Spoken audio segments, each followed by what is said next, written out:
আজকে আমাদের রাজ্যে এবং ভারতবর্ষে লকডাউন চলছে। এই কারণে আমাদের কিছু এনজিও সংস্থা আমাদের লেফটেন্যান্ট ব্লক আন্ডারে বহু অঞ্চলের এডিসি ভিলেজে 200 ফ্যামিলিকে রেশন সামগ্রী করা হচ্ছে। মানে কতজনকে বা উদ্দেশ্যটা কি? ওড়িশাতে লকডাউন চলছে, এখন কাজকর্ম চলে না, পাহাড়ের লোক কাজকর্ম করতে পারে না, এই কারণে তারা কিছু হেল্প করছে ওনারা। এই ধরনের কর্মসূচিটাকে আপনি কী রকমভাবে দেখছেন? এই ধরনের কর্মসূচি থেকে আমি খুব ভালো পাইছি, কারণ তারা সরকারের সঙ্গে সাপোর্ট করেই তারা এইসব বিলি গঠন করছে। এর জন্য আমি তাদেরকেও শুভেচ্ছা জানাচ্ছি। আপনার নামটা? আমার নাম রণবীর দেব। বিধানসভা কেন্দ্রনি যে চিনি পঞ্চায়েত অফিসে ফাইयै যে চিনি করোনা ভাইরাস উপলক্ষে যে जोंना किसा साहाय्य खालामनानै समाज सेबिरक हामलाङै बंनो हामबाय जानांगौ, बंनो गाहाम जानांगौ।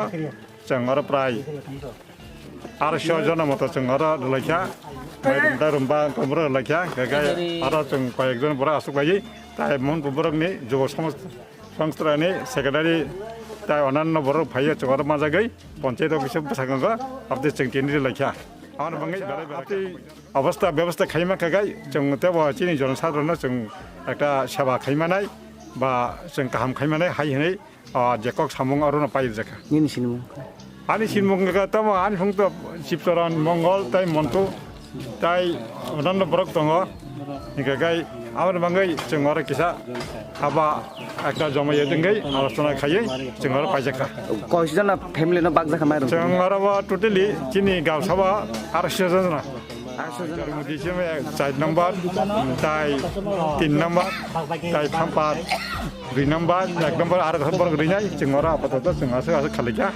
80 90 জন মতো।